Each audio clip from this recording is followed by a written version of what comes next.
अजां rush है नवियां संगतां दा हौसला रख तेकू याद आसां।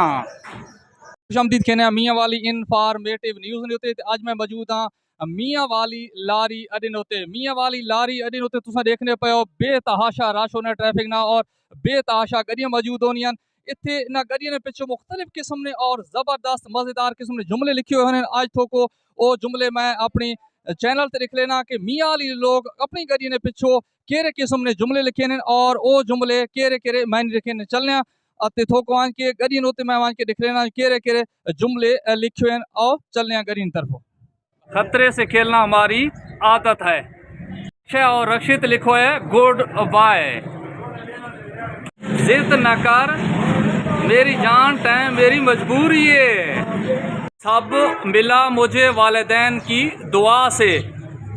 अजां रश है नवियां संगतां दा हौसला रख तेकू याद आसां। नी वसदे घर बदरीतां दे जग ते तू जीवें तेरी आस ते मैं जीवां। सब मेरी माँ की दुआ माँ बाप की दुआ है। चन साड़ी मजबूरी है अल्लाह दी अमान होवी। जीवे मियाँ वाली खैर नाल आ खैर नाल जा। माँ की दुआ जन्नत की हवा। पसंद सजना दी शाला बख्त बुलंद होवी।